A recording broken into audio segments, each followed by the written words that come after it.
안녕하세요. 290페이지 펴시죠.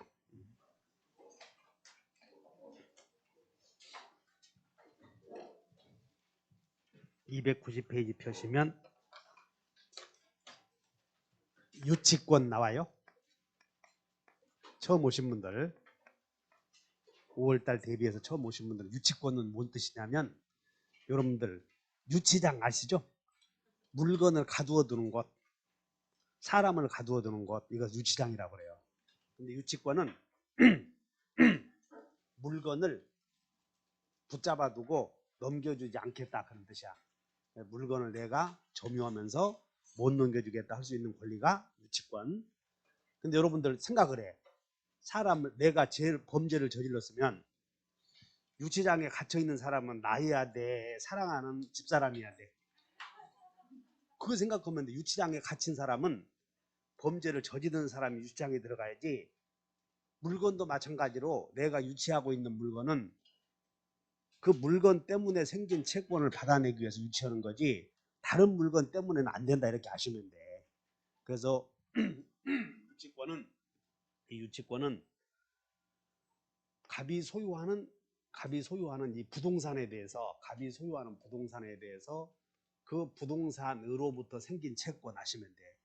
근데 그 부동산으로부터 생긴 채권이 주로 처음 오신 분들은 다 같이 공사대금 이렇게만 생각을 해. 공사했는데 공사대금 안 주면 그 공사대금 받을 때까지 건물이나 토지 못 넘겨주겠다 이렇게 생각하면 돼. 그래서 그 유치권의 성립 요건에 관해서는 지난주에 배웠다고. 지난주에. 그래서 오늘은 유치권 효력에 대해서 배울 거라고 그래요. 유치권 효력. 그러면 여러분들 책에 그 291페이지에 291페이지 봤더니 유치권의 성립 요건 나오죠. 처음 오신 분들은 거기다가 얼른 메모만 하면 돼. 성립 요건에다가 거기다가 유치권의 오른쪽에 성립 요건 이렇게 써놓고 첫째 물건에 그냥 간단하게 써놓고 하자고. 물건에 관하여 생긴 채권 존재. 물건에 관하여 생긴 채권이 존재해야 된다. 이렇게 써놓고 근데 물건에 관해서 생긴 채권은 그냥 공사대금 이렇게 생각하면 돼. 공사대금. 두 번째는 어떤 요건을 갖춰야 되냐면 채권이 돈 받을 때가 돼야 된다고. 채권이 변제기에 도래해야 돼요. 그래서 이 토지 소유자와 유치권자 사이에 무슨 계약을 하냐면 건물을 재건축 건물을 완성해주면 공사 비용 주겠다라고 계약을 체결할 때 을을 뭐라고 하냐면 공사를 맡아서 처리하기로 한 사람을 수급인, 그 다음에 일을 맡긴 사람을 도급인이라고 해요. 여러분들은 도급계약이 흔히 이루어지고 있어. 자동차 끌고 가서 엔진 오일 갈아주시오. 이게 도급계약이야 다. 자동차 끌고 가서 수선해주면 수선비 주겠다. 이게 도급계약이라고. 그래서 수급인이 수선을 해주었는데 공사비용 안 주면 공사비용 줄 때까지 자동차 못 주겠다. 이게 유치권이야. 그래서 그것이 관하에 생긴 채권이고 채권이 변제기에 도래해야 되고, 세 번째는 목적물을 불법으로 점유하면 안 되고 이렇게 적법 점유해야 되고, 네 번째는 유치권 포기 특약이 없어야 된다. 유치권 배제 특약 또는 포기 특약이 없으면 유치권이 성립이 된다. 그러면 이제 을이 유치권자가 된 거예요. 이렇게 이해하시면 돼. 그러면 이제 한 장 넘기시면 293페이지에 그 문제를 살짝 보시면 임차인이 임차물에 관한 유치권을 행사할 수 있는, 밑줄 그으셔봐. 유치권을 행사할 수 있는 피담보 채권 밑줄 그으셔봐. 유치권을 행사할 수 있는 피담보 채권은 그냥 거기다 써놓으면 돼. 비용 채권 이렇게 써버리면 돼. 비용 채권. 그냥 간단히 하나다. 유치권자가 목적물 못 넘겨주겠다 할 수 있는 채권은 오로지 비용 채권이다 이렇게 아시면 돼. 나머지는 아니다 그런 얘기야. 그러면 이제 쭉 넘겨서 이제 296페이지 가면 유치권의 효력이 나오는데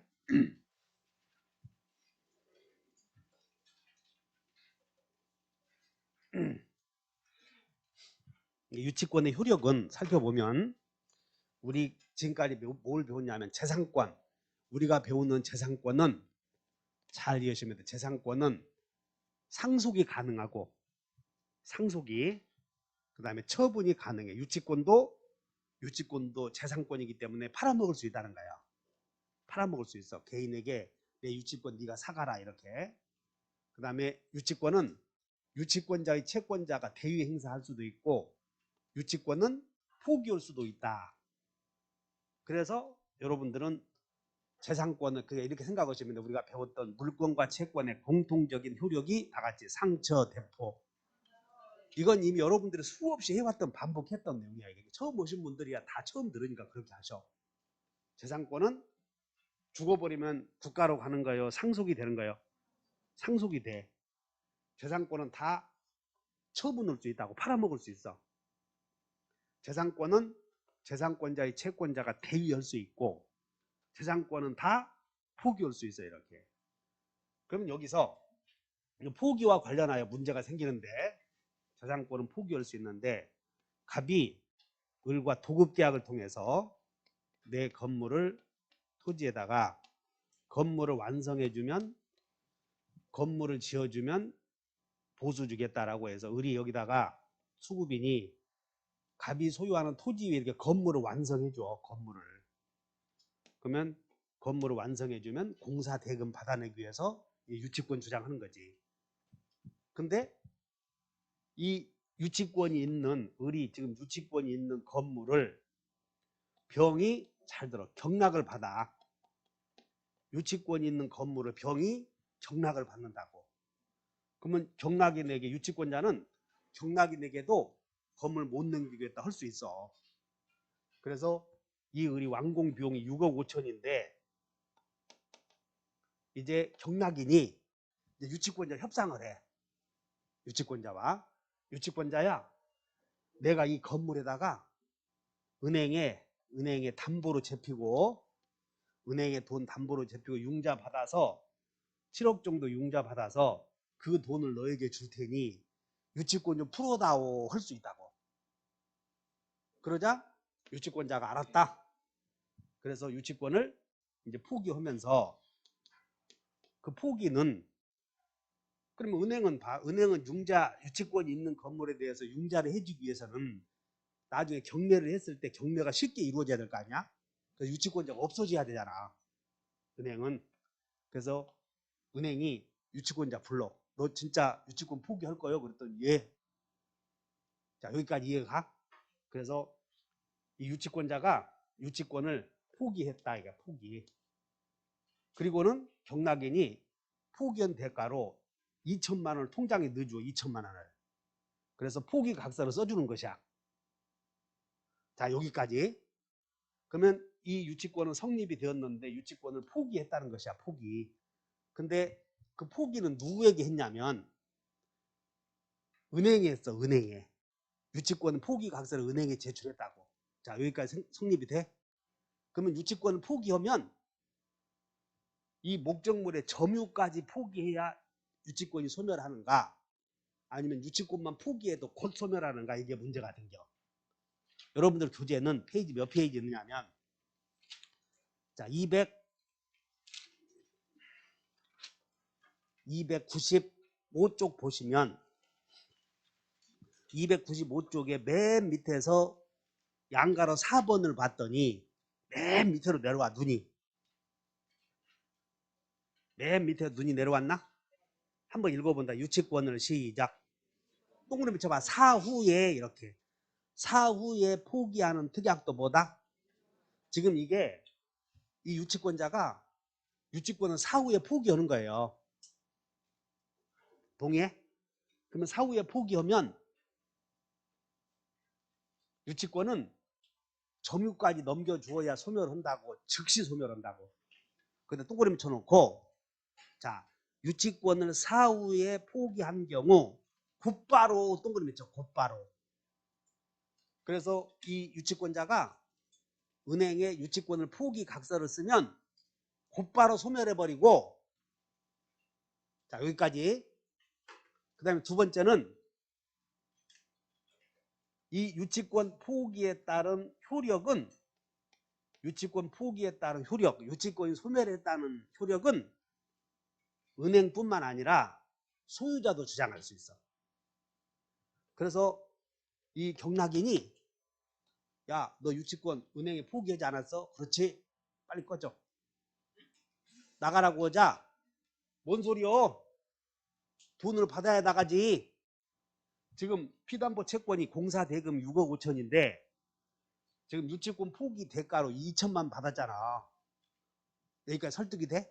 그리고 나가라 그러니까 유치권자가 나가겠어 안 나가겠어? 미친놈들.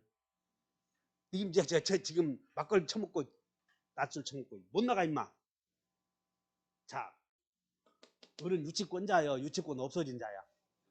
유치권 포기해버리면 유치권은 곧 소멸해버리고 그 효력은, 유치권 효력은 누구도 주장할 수 있다는 거야. 여기서 잘 이해해야 돼. 따라서 유치권 소멸의 효력은, 포기의 효력은 은행만 주장을 할 수 있어. 소유자도 주장할 수 있어. 머릿속에 이걸 잘 기억해 놓고, 유치권의 효력은, 자, 거기 봐. 유치권 포기의, 유치권 소멸은 유치권 포기의 의사표시의 상대방뿐만 아니라 그 이외의 사람도 주장할 수 있다. 요거 잘 이해해 놓으셔. 그래서 경락인이 빨리 건물 비워줘. 그럼 버텨야 돼. 이제는 넘겨줘야 돼. 넘겨줘야지. 동의해? 그랬더니 소제기하면, 경락인이 소제기하면, 소유물 반환 청구 행사하면 판사는 이제 넘겨주라고 하는데 이제 이 사람이 억울하잖아 보니까. 그래서 뭐라고 그러냐면, 야, 내가 유치권 포기한 것은 말이야, 병이 돈을 은행에서 융자 받으면 그 융자 받은 돈을 나에게 변제하면 그때 포기한다는 의사였어 라고 이의를 제기한단 말이야. 그래서 이 유치권 포기할 때는 거기다가 조건을 붙일 수도 있어. 그래서 바로 위에 보면 양가로 3번을 봐. 양가로 3번 봤더니 끝에 봐. 유치권 배제 특약에 동그라미 쳐봐. 조건을 붙일 수 있다. 동그라미 쳐. 자, 유치권을 포기할 때는 조건 붙일 수도 있어 없어?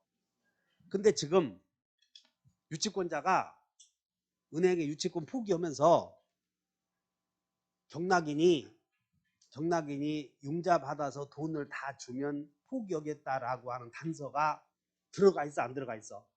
이것이 문제가 됐던 것이야, 이 사건에서. 그래서 조건을 붙이는 사람이 분명히 표시했어야 되는데 이 사람이 마음속으로만 붙인 거예요. 마음속으로. 그래서 조건이 외부로 표시되었으면 안 되었음. 그래서 이 사건은 조건을 포기할 때에, 유치권을 포기하는 특약을 하거나 포기 의사표시를 할 때에 조건을 붙일 수도 있는데, 조건이 붙였어도 말로 해야지 이건 안 한 것인 게 조건 안 붙인 것이다. 너는 빨리 꺼져라. 이런 사건이야 이게. 그런데 설득이 됐지? 조건을 붙일 때, 유치권을 포기할 때에 조건 붙일 수도 있음 없음? 있음. 그게 이제 우리 시험에 안 나왔어. 그래서 올해 자격시험은 조건을 붙일 때는, 유치권을 포기할 때는 조건을 붙일 수도 있다. 이제 올해 나올 거라고. 이게 예상 문제야. 그러면 자, 유치권은 포기할 수 있는데, 지금 잘 들어. 유치권은 포기할 수 있는데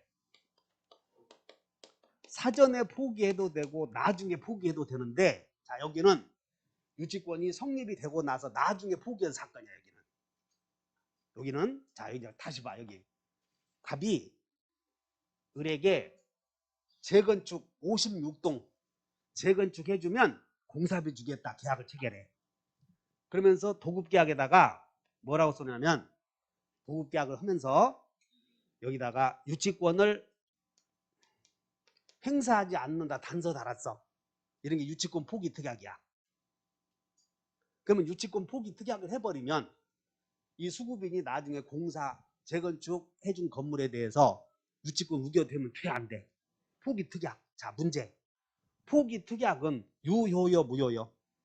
에어버려. 제한 물권은 전부 포기할 수 있다.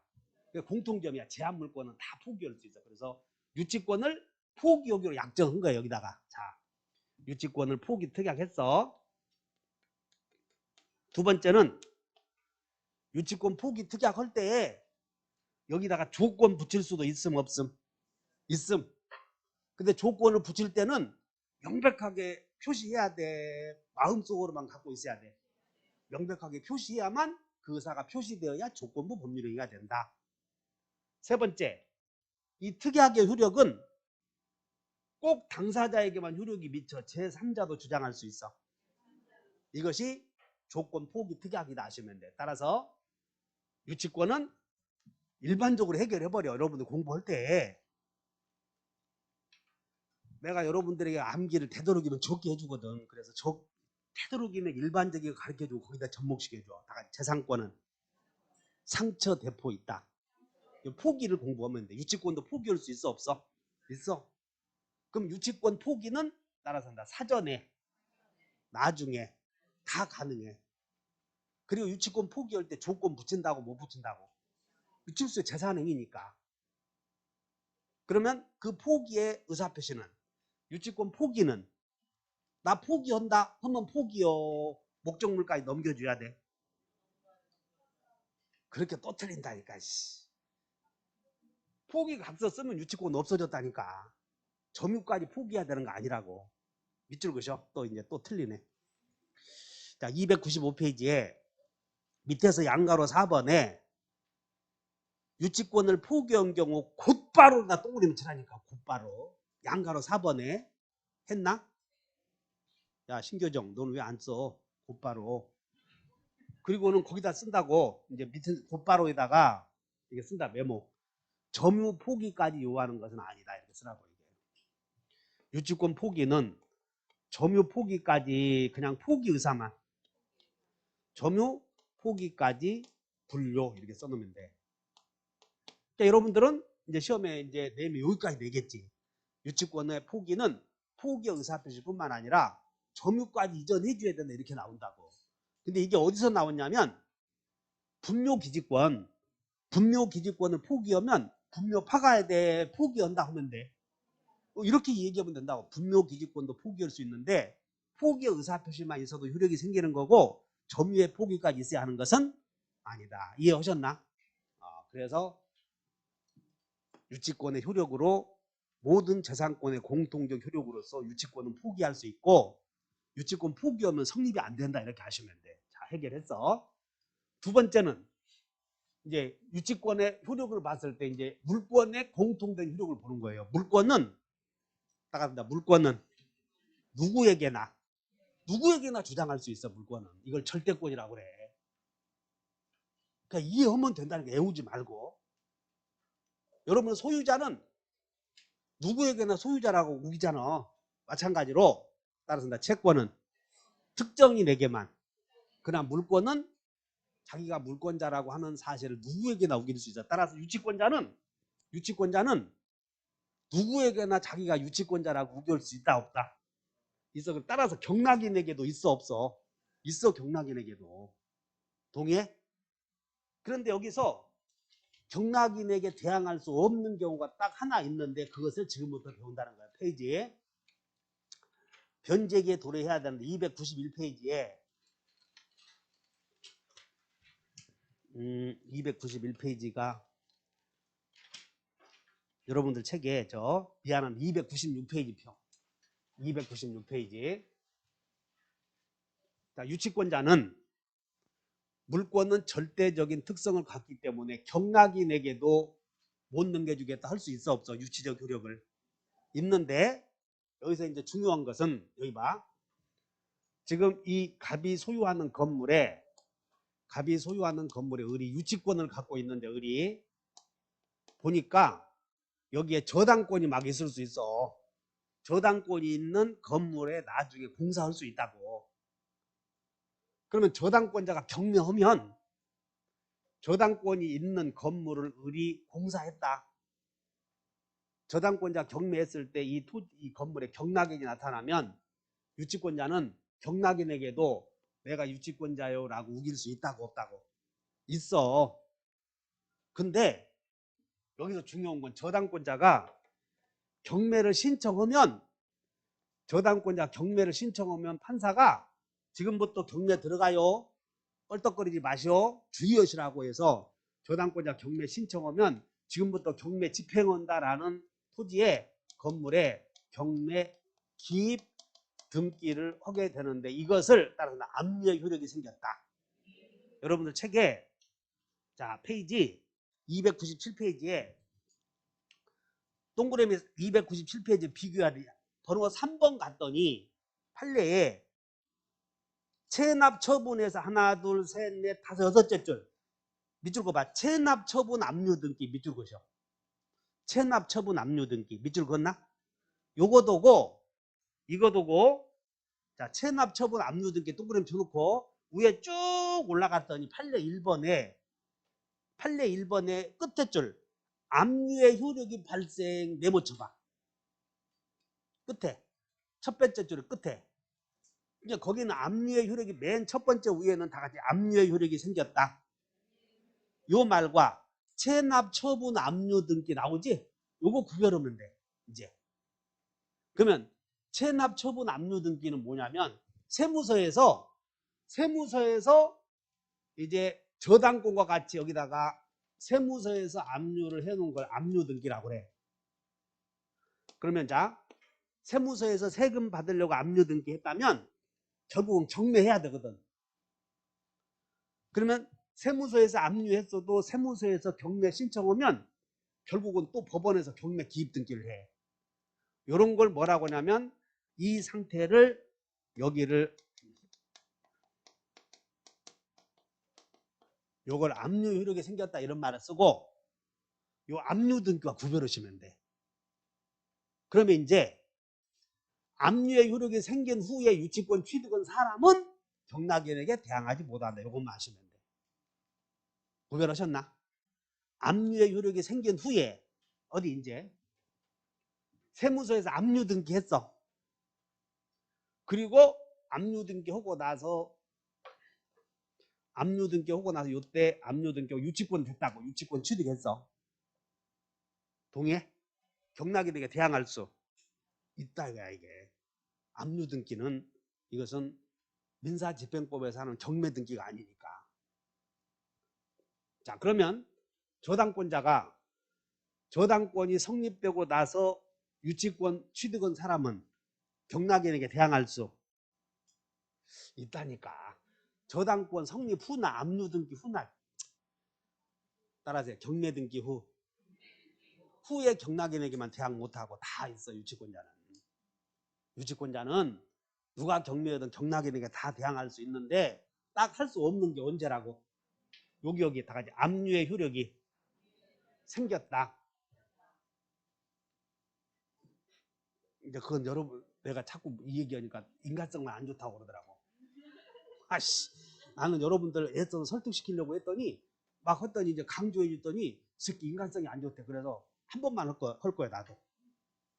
내가 써줬어. 다 같이 압류의 효력 압류 등기 다르다 했어. 그래서 압류의 효력이 생긴 후에 유치권 취득한 자는 경락인에게 대항할 수 없고 압류 등기 후에 유치권 취득한 자는 경락인에게 대항할 수 있고 어디 이제 가압류 등기 후에 유치권 취득했대. 그러면 가압류권자 경매했을 때 경락인은 유치권자는 경락인에게 대항할 수 있다 이거야 이게. 압류 등기 후 경매 등기 후만 생각하면 돼. 경매 등기 후 그걸 압류의 효력이 생겼다 이런 말을 써. 그러니까 여러분들이 압류의 효력이 생겼다 이 말은 뭐냐면 동사는 말이야. 동사는 집달리가 가서 빨간 거 딱지 붙이는 거 압류라고 그래. 동사는.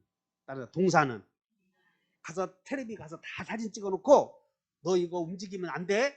그리고 압류 목록 다 작성을 해. 동사는. 그러니까 텔레비도 손도 못 대게 만든다고 사진 다 찍어놔. 그리고 압류 목록 작성을 해. 그런 걸 텔레비 보면 그걸 뭐 차 붙인다고 들어봤나? 그걸 압류라고 그래. 동사는. 근데 부동산은 어떻게 걷냐? 부동산은 다 뭐 붙일 수 없지. 그래서 부동산은 압류의 효력이 언제 생기냐면 다 경매 등기. 그때 압류의 효력이 생겼다 이렇게 얘기하는 거예요. 그냥 그렇게 차이 아시면 돼. 자, 그래서 유치권자는 경락인에게도 대항할 수 있는데 대항 못하는 경우도 있어. 언제? 경매 등기 후에 이렇게. 그래서 여러분들 문제가 나오면 쭉 잘 해결하면 돼. 문제가 나오면 판례집 또는 문제집을 보거나 기출문제를 꼭 풀어보셔. 여러분들 올해 합격하려고 나오신 거지? 근데 여러분들 마음이 올해 공부하다 보면 한 달이 걸리겠지 이런 생각을 많이 해. 아니라고 그거. 이게 민법이 간단한 게 아니거든. 봐라 이게. 압류가 뭔지 압류 효력이 뭔지 복잡하잖아 이런 거. 그러니까 정확하게 개념을 알지 못하면 틀린다고 얘기해. 그래서 여러분들이 혼자 공부해서는 안 되는 것들을 강의를 해주는 거예요. 근데 혼자 하든 안 하든 하는 놈을 강의해주면 소용없는 거라고 그거. 여러분들 그 에이씨 안 나오고 어디 다른 데 봐야지. 이제 5월달 가봐. 이제 느껴질 테니까. 다른 데는 여러분들 실력이 항상과 상관없어. 그냥 자기 동영상 많이 들으면 좋아. 소문나서. 아따 그럼 들으니까 쉽더라? 문제를 안 풀리거든. 그래서 나는 문제 풀기 해주니까 좀 복잡해도 여러분 이해하셔야 돼. 여러분들이 모의고사 이거 딱 강의 들어서 기출문제가 풀려야 되는데 안 풀리고 그럼 뭐라고 하냐면 한 5달 있으면 9월달 있으면 문제 풀려요. 그러면 문제가 많은 집안이야. 그런 게. 지금 이를 강의 들으시고 체크해 놓으시고 문제가 안 풀리면 빨리 여기 기본서를 와서 봐야 돼. 이 기본서를 9월달까지 봐야 되는 거예요. 9월달까지. 자, 그 다음에 여기 우리 배웠던 걸 정리해. 유치권자는 점유를 하니까 점유가 침탈당하면 전물청이 있겠어 없겠어? 우리 약속권에 다 점유보호 청구권. 유치권자는 점유를 하고 있기 때문에 침탈당하면 점유권에 의해서 목적물 반환 청구권이 있어. 그러니까 이거는 전물청이 있다 하면 끝나는 거야. 근데 유치권자는 여기 봐라. 유치권은 목적물 뺏기면 점유를 상실하면 유치권이 없어져 버려. 그렇기 때문에 유치권 자체에 의한 물청은 없는 거야 이게. 그래서 외워봐라. 유물청 없다. 이래서 물권법 배울 때 처음에 배우잖아. 이게 물권법 배울 때. 물권 총칙 배울 때 물권적 청구권 있냐 없냐 배우면서 거기에 일반적인 효력을 딱 배웠는데 여러분들이 그걸 접수시키면 되는 거예요. 유치권은 점유 허물로 물건을 누군가가 뺏기면 꼴 봐야 돼. 내놓으셔 해야 돼. 전물청 아니야. 그 전물청은 말로 해야 돼. 소재기 해야 돼. 우리 시험에 소재기 해야 되는 게 요거 딱 하나 있다고 그러잖아. 점유권에 의한 물청. 말로는 해서는 안 되고 소재기 해야 돼. 그 다음 유치권은 점유를 상실하면 없어지니까 유치권 자체에 의한 물청은 없다는 거야. 요거는 유물청 없다. 이게 총칙에서 배우던 내용이야. 자, 그 다음에 담보물권의 효력을 봐. 유치권은 담보물권이니까 유치권은 돈 받으려고 존재하는 것인 게 경매해야지. 그래서 유치권자는 경매권이 있어. 이렇게 경매로 팔아먹을 수 있다는 거예요. 그럼 경매해서 경락인이 나타나면 경락인에게 돈 내놓으시오 하면 돼 안 돼? 요게 또 무직원 사람들은 경락인에게 돈 내놓으시오 할 수 있는 줄 알아. 그래서 그렇게 하면 절대 안 돼. 따라서 경락인은 채무자가 아니다. 자, 여러분들 책에 몇 페이지 펴냐면 298페이지에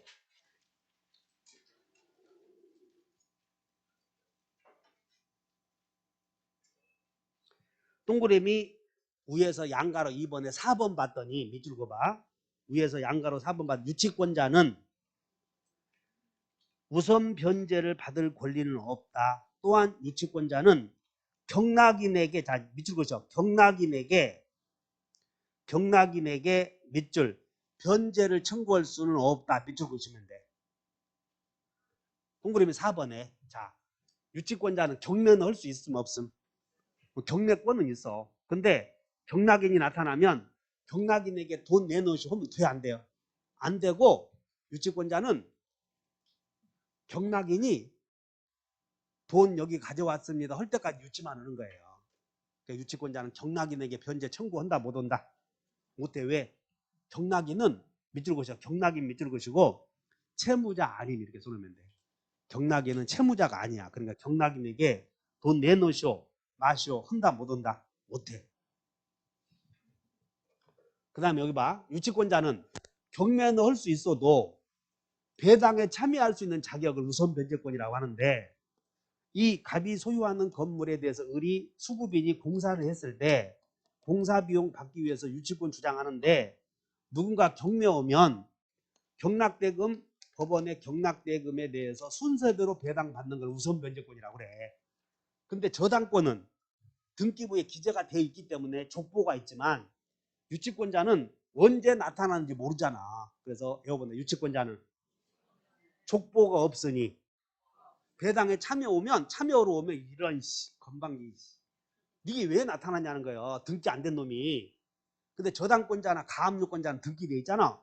그래서 우선 변제권자는 누구만 있냐면 다 등기된 자. 그런 사람만 우선 변제권 있는 거예요. 그러므로 경락인에게는 유치권자는 그냥 목적물 유치만 하잖아. 그래서 우선 변제권 있어 없어요? 없어. 또 이 건물이 멸실되어서 손해배상금으로 변했거나 보험금으로 변했을 때 경매가 불가능한 경우 변형된 가치에 대하여 권리 행사할 수 있는 성질을 물상대위권이라고 하는데, 물건이 멸실되어서 손해배상금으로 변했을 때 손해배상금에 대해서 우선 변제 받을 수 있는 자격을 다 같이 물상대위권. 근데 유치권자는 배당 자체에 참여도 못하는데 물상대위권 행사하면 말이 안 된다는 거예요. 그래서 유치권자는 다 같이 우물이 없다. 다른 담보물권자 다 있는 우물이 없다는 거예요. 유치권자는 우선 변제권 없다. 자, 유치권자는 우선 변제권 어째 없다고 그랬어? 응? 족보가 없은 게. 그 다음에 유치권의 목적물이 멸실되었을 때 멸실된 변형된 가치에 대해서 우선 변제권을 뭐라고 그랬어? 물상대위권 다 같이 변형된 가치에 대한 우선 변제권은 물상대위권이라고 그래. 그러니까 물상대위권도 우선 변제권이라고. 그래서 유치권자는 물상대위권 있음 없음. 그러니까 유치권자는 없는 게 많아. 다 같이 우물물 없고. 다시 한번 우물이 뭐냐면 우선 변제 물상대위 없고, 유치권에 그냥 물청이 없어. 이렇게. 그래서 세 가지 다 같이 우물물 없다, 우선 변제 없고, 물대 없고, 물청 없고, 이렇게 세 가지가 없어. 다른 사람 다 있는 거. 그 다음 여기 이 목적물을 유치하고 있는데, 이것이 채무자가 파산 선고를 당하면 파산법상 파산 관제인이 은행에서 선임한 재산관리인이 있어. 그 사람들이 재산을 관리해. 그래서 관리해서 그 물건에서는 별도로 우선 변제 받는 것을 다 같이 별제권. 그래서 담보물권자는 별제권은 다 있어. 왜냐하면 파산 관제에게 넘겨주면 그 사람들이 알아서 먼저 변제해 준다는 거야. 이게. 그래서 별제권도 파산법상 우선 변제권을 별제권이라고 그래. 그러니까 유치권자는 별제권 있음 없음? 있어. 넘겨주면 되니까. 이렇게. 자, 그 다음 여기 유치권자가, 자 여기 봐, 갑이 시계수선을 의뢰했어. 시계수선 의뢰. 그런데 시계수선을 했는데 수선비가 얼마 나왔냐면 수선비가 5만 원 나왔거든. 그럼 수선비 줄 때까지 시계 못 넘겨주겠다. 이게 유치권 아니야. 근데 이제 채무자가 채무 이행하지 않으면 유치권자는 경매해야 되는데 시계 들고 경매하러 갈 수 있냐?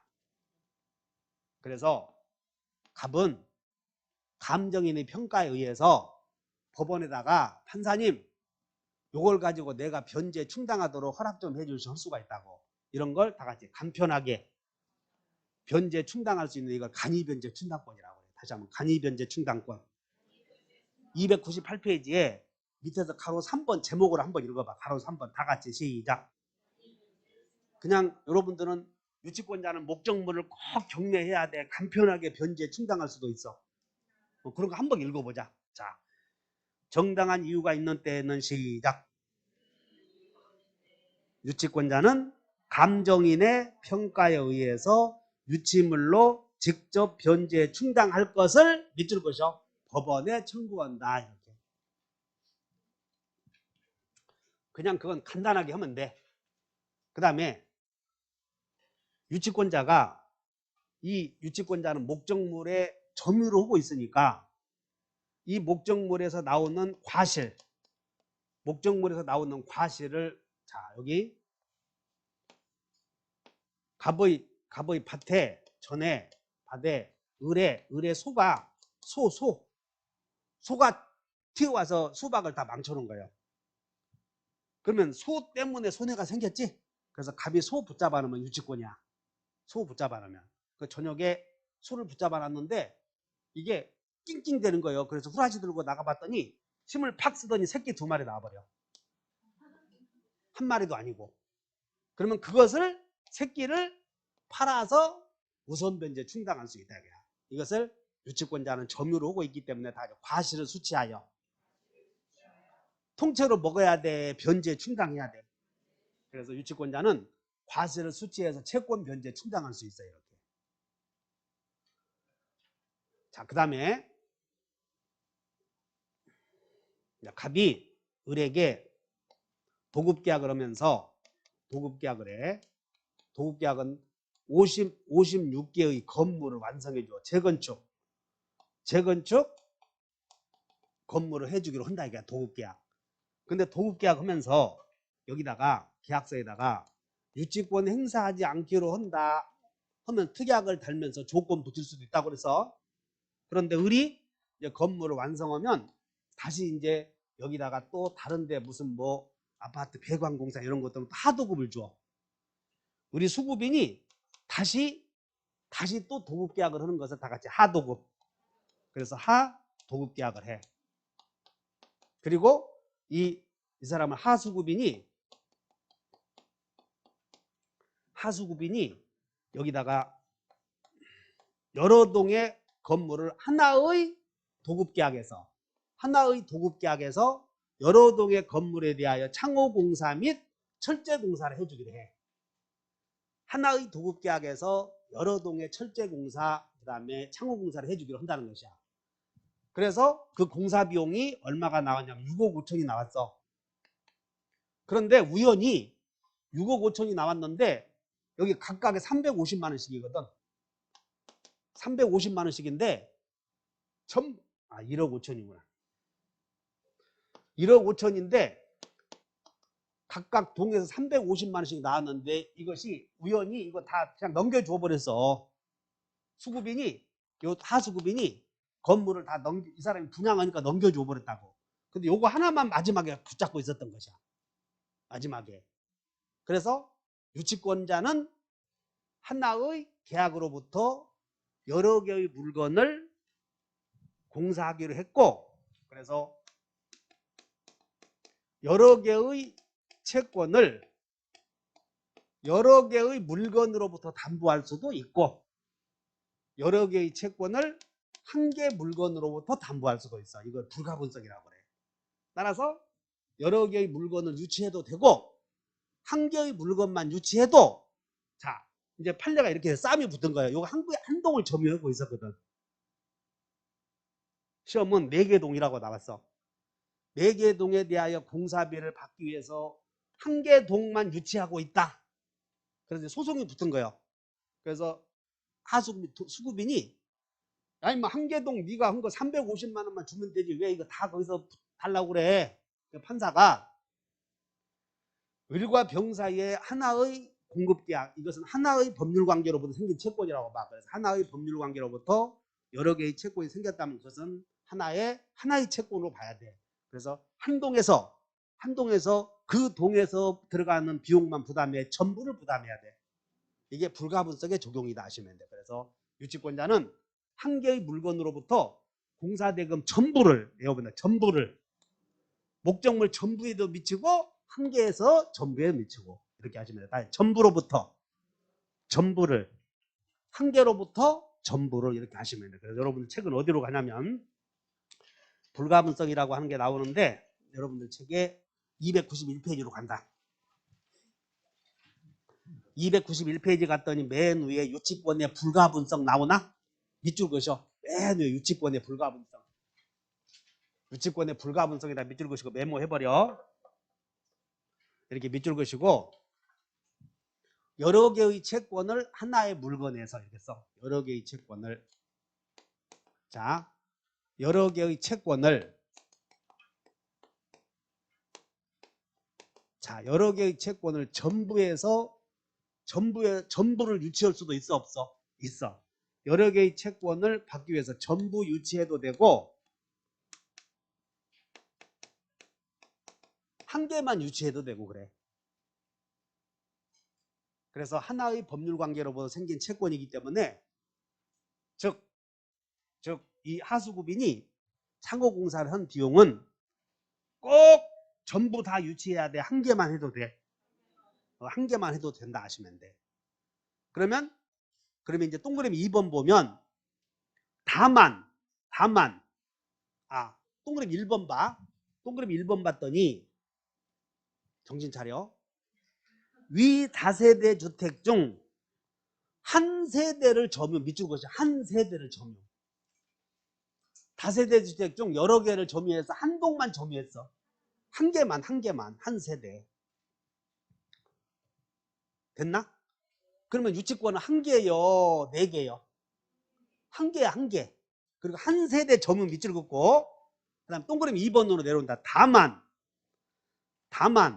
다른 세대에 대해서는 291페이지 맨 위에. 291페이지 맨 위에 동그라미 2번. 좀 눈이 들어왔나? 그 얼마나 인자하냐고. 다시 한다. 지금 뭔 얘기냐면 여러분들 내가 설명했는데 여러 개 하나의 도급계약에서 여러 개의 건물을 공사해 주었다. 그때 여러 개의 생긴 채권을 한 개만 점유해도 전부를 변제받을 수 있다. 지금 그거 공부하고 있다고. 근데 한 세대만 점유했단 말이야. 그럼 나머지는 유치한 거야, 안 한 거요? 안 했으니까 유치권은 네 개요, 한 개요? 한 개다 그 말이야 이게. 동그라미 4번에 다만 다른 세대에 대해서는 유치권은 성립하지 않으므로 이렇게 밑줄 그으셔.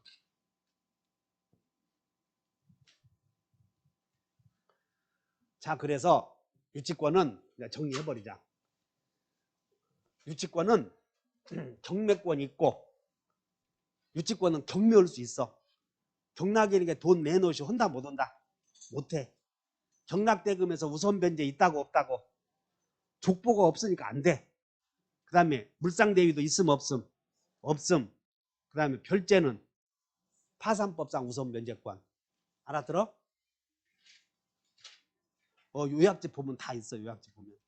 그렇다고 또 내가 지금 요약집 보자 했더니 거기 또 뭐라고 하냐면 개새끼 복잡해서 못 살겠네 그래. 그래서 안 봐. 안 봐. 내 이 충정을 헤아리지 못하고 이렇게 가르쳐줘도 모르고 저렇게 가르쳐도 모르고 그냥 가서 불만만 제기하니까 에이스. 그 다음에 자 이봐라. 생각해봐. 유치권은 내가 가르칠 때 재산권을 가르쳐줬잖아. 그래서 재산권 가르쳐줄 때 상처 대포이다. 공통적으로 가르쳐줬어. 그 다음에 물권 총칙 배우면서 다 같이 물청 있다. 그 다음에 물권은 절대권이기 때문에 누구에게나 주장한다. 이게 일반적 효력이야. 그 다음에 담보물권의 효력으로서 생기는 문제를 봤어.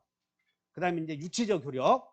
유치권만의 특이한 효력인데 유치권자는 목적물을 넘겨주지 않고 유치한다는 거예요. 근데 아까 그 유치적 효력은 경락인에게도 할 수 있는데 경락인에게 못하는 경우도 있음 없음?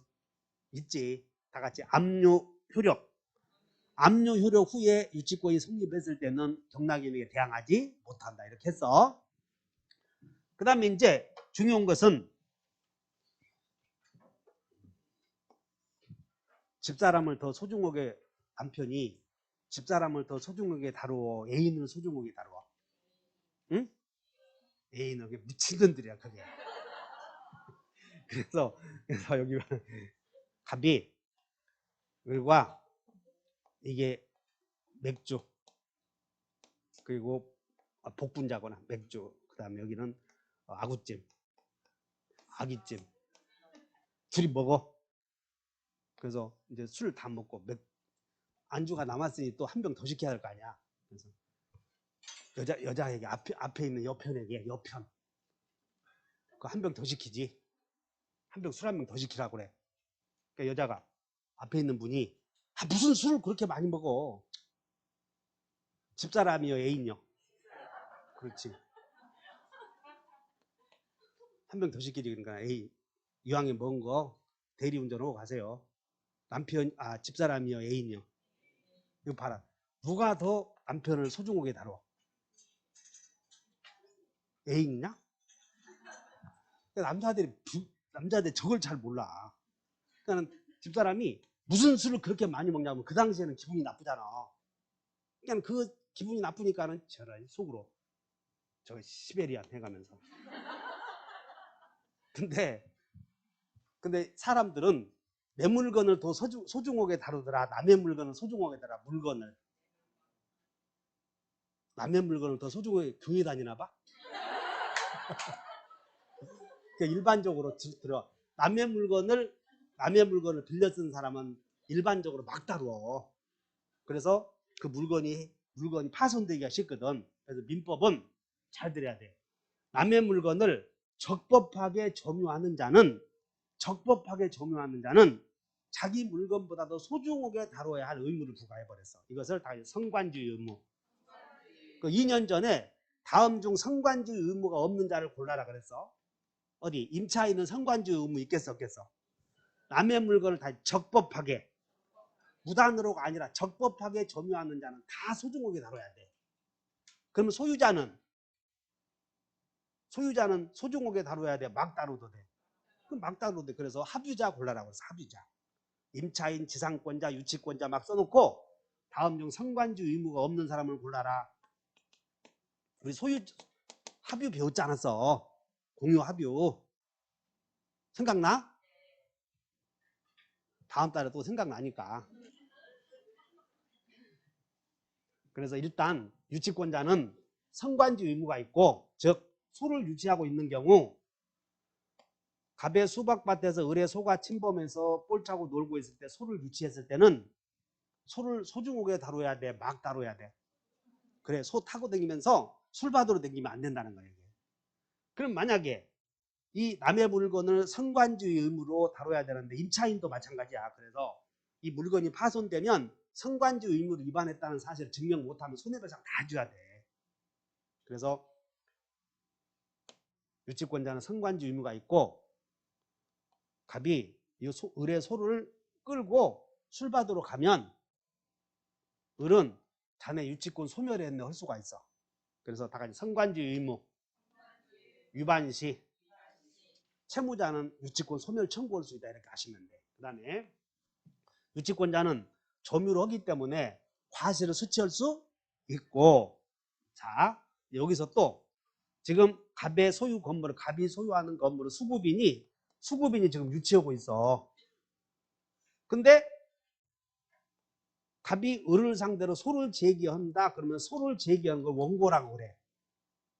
그래서 갑이 판사님, 저 유치권자 저놈이 을에게 을이 내 건물을 점유하고 있는데 물건 좀 나에게 내주도록 목적물 반환 청구한다 이거야. 그럼 내 편 좀 들어주시오. 그래. 그러면 유치권자는 우리 민사상 권리는 주장하지 않으면 다 패소 판결 내려버려. 민사상 문제는. 그냥 변론주의가 적용된다 이런 말을 쓰는데, 소송이 붙으면 당사자는 법원에 가서 자기 주장을 해야 돼. 그래서 원고가 유치권자를 상대로 소를 제기하면 유치권자가 피고가 되는 거지. 그러면 유치권자를 상대로 목적물을 내놓으시고 소 제기했을 때 을이 가만히 있어버리면 판사는 유치권을 직권으로 고려할 수 없다고. 그래서 을에게 패소 판결을 내려버려. 그런데 유치권자가 내가 유치권이 있구만요 했더니, 그래? 그럼 뭐 유치권이 있으면 어떻게 해야 돼? 버틸 권리가 있잖아. 그래서 원고의 청구에 대하여 유치권자가 유치권을 주장해서 인정되면 이건 인용된다고 그래. 그럼 법원은 네 채무와 네 인도는 동시에 이행하라. 이것을 따른다. 상환 판결 하는 거고, 패소 판결 하면 안 된다 이게야. 근데 여러분들은 눈에 그냥 시험 공부하는 거니까 원고의 청구에 대하여 유치권자인 피고가 항변권을 주장하면 상환 판결을 한다 이런 것도 외우지도 말고 그냥 패소한다 그러면 틀려버렸어 우리 시험에서는. 그래서 패소 판결을 한다, 상환 판결을 한다. 상환 판결은 여러분들 교재 지금 페이지 몇 페이지 가고 있느냐면 299페이지 갔더니 위에서 양가 6번에 유치권 뭐라고 해서 행사 나오지. 행사해야 상환 판결을 한다 그 말이야. 그래서 소를 제기했을 때 유치권자가 적극적으로 제가 유치권이 있습니다라고 주장해서 이거 인정되면 판사는 양채무는 동시에 이행하라 상환 판결을 해. 상호 교환하라 이거 상환 판결이라고 그래. 근데 그 말도 어려우니까 우리 시험에 중개사 시험에서 9월달 가서 패소 온다 그러면 그거 찾으면 정답이에요. 그래서 패소 판결 없다 하시면 돼. 이 패소 없다가 동시행 항변권의 효력도 나와 여기서. 자, 그다음에 을이 공사비 5억을 받아내기 위해서 지금 유치하고 있어. 그러면 이 을이 유치하는 이유는 채권 회수하기 위해서 유치한다. 그래서 이 채권과 유치권은 별개의 원리고 채권은 10년간 행사하지 않으면 소멸시효에 걸리지만 유치권은 종된 권리이므로 채권이 존재한 한 독립해서 소멸시효에 걸릴 일이 없어. 그러면 유치권자가 목적물을 유치하고 있으면 채권의 행사를 하고 있는 것이냐 문제가 생겨. 그래서 유치권의 행사와 채권의 행사는 같은 것이요 별개의 것이야. 별개의 권리이므로 아무리 을이 목적물을 유치하고 있다고 하더라도 채권의 소멸시효가 진행되는 것을 막을 수 없다. 영향을 주지 못해. 그래서 항상 시험에 나오는 게 여러분들 유치권의 효력은 채권의 가는 세월을 막을 수 없다. 그러면 이제 이것저것 해서 에이씨 어렵다 그러면 몇 개만 외우면 돼. 다 같이 우물물 없고 패소 없고 막을 수 없다. 이렇게만 외워도 다 맞춰. 우물물 없고 패소 없고 막을 수 없다. 이 막을 수 없다가 뭘 못 막지? 그건 여러분들이 알아서 해결을 해. 그래서 유치권 행사는 요 채권의 가는 세월 그 누구가 서유석이도 못 막아. 서유석이 여러분들 잘 모를 거라고. 세희 너 알아? 그렇지. 세희 네가 그거 알면 이상하지. 그럼 이현배 알아? 죽은 놈 있잖아 이번에 대주도에서. 이하늘 알아? 그 이하늘 안다고 했을 때 또 잘못하면 그 쓸데없이 그런 거 왜 하냐고 공부나 하지 또 요거도 먹은다고. 어쨌든 간에 유치권의 행사는 채권의 가는 세월을 막을 수 없다. 자같이 외워본다. 우선 변제 없다. 물대 없다. 유물청 없다. 패소 없다. 막을 수 없다. 이렇게 외워놓으시고 그 다음 유치권의 소멸사유 마지막으로 유치권은 목적물의 자 을이 지금 갑이 소유하는 건물에 대해서 수급이 유치하고 있는데 유치하고 있어 유치. 그런데 다른 사람들이 이해관계를 맺은 사람들이 인력을 동원해서 도끼, 쇠스랑 이런 거 들고 오면 목숨을 내놓고 버텨야 돼. 도망가야 돼. 그러면 이제 점유가 침탈당했다고 그래. 그럼 을은 점유를 상실했기 때문에 더 이상 을은 유치권이 없는 자가 돼버려. 그래서 제일 중요한 건 다 같이 점유 상실. 그럼 유치권 없어져 버리면 유치권이 없어진다 그래. 그러면 이제 점유를 상실하면 을은 유치권 없어져 버리고 을은 다 같이 전물청. 점유권에 기하여 물청 행사에서 점유를 회수하면 유치권은 계속된 것으로 봐. 그래서 여러분들 책에 페이지 어디에 있느냐면 301페이지 가서 301페이지 가서 위에서 동그라미 3번 봤더니 점유의 상실 나오나? 한번 읽어본다. 328조 유치권은 시작. 점유를 상실로 인해서 소멸해. 그러니까 물건 뺏기면 유치권 없어진다는 거예요.